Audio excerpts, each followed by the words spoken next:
Hello everyone, most welcome. I am going to discuss about the grammar. इससे पहले हमने 5 sentence complete कर लिए हैं। आज के वीडियो का 7वां पार्ट है। तो सबसे पहले हम देखते हैं फिल इन द ब्लैंक्स। छठा क्वेश्चन दिया हुआ है we to follow the traffic rules. इसमें 3 ऑप्शन दिए हैं हाउ, शुड, मस्ट।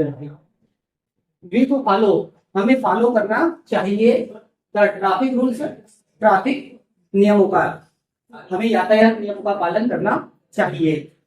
यहाँ पर ऑब्जेक्टिव के रूप में 3 मॉडल वर्ब दिए आउट, शुड, मस्ट। तीनों मॉडल वर्ब का एक ही अर्थ होता है चाहिए, चाहिए। लेकिन इसके कॉन्सेप्ट हमें क्लियर होना चाहिए। जब भी अगर कोई चीज कंपलसरी बताई जाए, सेंटेंस के अंदर कोई चीज कंपलसरी बताई जाए, जैसे इसमें बताया गया है कि अगर मान लो हम ट्रैफिक रूल्स का पालन नहीं करते हैं तो चालान हो जाएगा। यदि हम समय पर स्कूल नहीं आते हैं तो क्लास से हमें बाहर कर दिया जाएगा। तो जहां पर कंडीशन बताई जाए और ऐसी सिचुएशन में सेंटेंस में जब कोई चीज अनिवार्य बताई जाए, कंपलसरी बताई जाए, तो ऐसे सेंटेंस में मस्ट का प्रयोग होता है।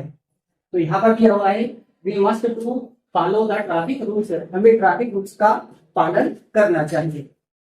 सेकेंड सेंटेंस की बात करते हैं व्हेन आई वाज यंग, जब मैं छोटा था, आई क्लाइंब ट्रीज, मैं पेड़ पर चढ़ सकता था।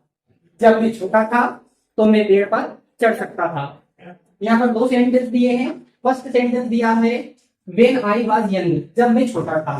सेकेंड सेंटेंस में कहा है आई क्लाइंब ट्रीज, मैं पेड़ पर चढ़ सकता था।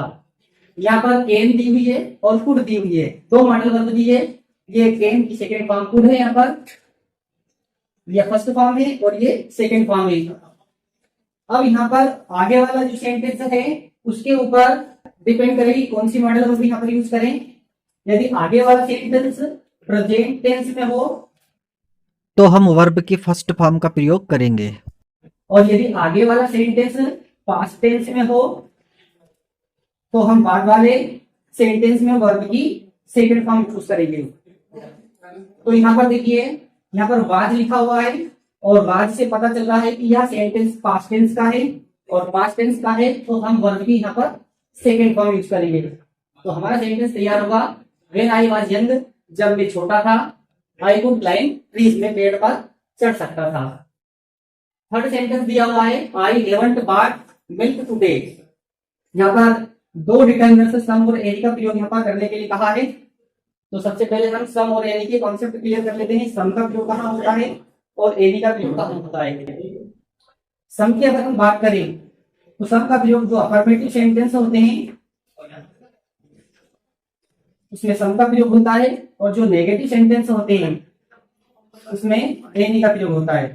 नेगेटिव सेंटेंस के लिए एनी इस्तेमाल होता है, उस अफर्मेटिव सेंटेंस के लिए सम का प्रयोग होता है।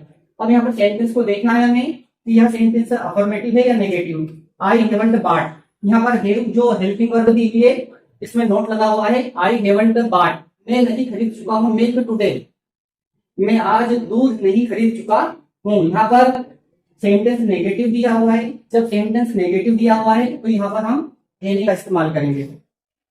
इसके बाद में नेक्स्ट सेंटेंस दिया हुआ है how students are present today. यहाँ पर 2 डिटरमिनेंट्स दिए हैं, एक दिया है मस्ट और दूसरा दिया है मेनी। सबसे पहले मस्ट का प्रयोग देखते हैं। मस्ट का प्रयोग कहाँ होता है, अनकाउंटेबल जो नाउन होती है उसके लिए मस्ट का इस्तेमाल होता है, और जो चीजें काउंटेबल होती है उसके लिए मेनी का इस्तेमाल होता है। काउंटेबल, काउंटेबल नाउन, मच का इस्तेमाल अनकाउंटेबल नाउन के लिए होता है। अनकाउंटेबल मीन्स ऐसी चीज जिनको हम काउंट नहीं कर सकते, गिन नहीं सकते।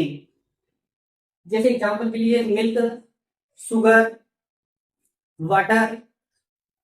तो ये कुछ चीज ऐसी है जिनको हम काउंट नहीं कर सकते, और जिन चीजों को हम काउंट नहीं कर सकते उनके लिए मच का इस्तेमाल होता है। और ऐसी चीजें जिनको हम काउंट कर सकते हैं जैसे फ्रेंड्स, पेन्स, बुक्स, बैग्स, ये चीजें ऐसी जिनको काउंट किया जा सकता है। तो जो काउंटेबल जो नाउन होती है उसके लिए मेनी का इस्तेमाल करना है, और जो अनकाउंटेबल नाउन है जिनको गिन नहीं सकते उसके लिए मच का इस्तेमाल करना है। सेंटेंस में हमें देखना है जो ब्लैंक दिया हुआ है, ब्लैंक के बाद में जो वर्ड दिया है उसको देखना है वो काउंटेबल है या अनकाउंटेबल। यहाँ पर स्टूडेंट्स लिखा है, स्टूडेंट्स मतलब विद्यार्थी, तो स्टूडेंट्स को हम काउंट कर सकते हैं, गिन सकते हैं, इसलिए यहाँ पर मेनी का इस्तेमाल होगा। इसी प्रकार जो सेकंड सेंटेंस दिया हुआ है, how sugar do you take in tea, much many, यहाँ पर भी मच और मेनी का इस्तेमाल करने के लिए कहा है।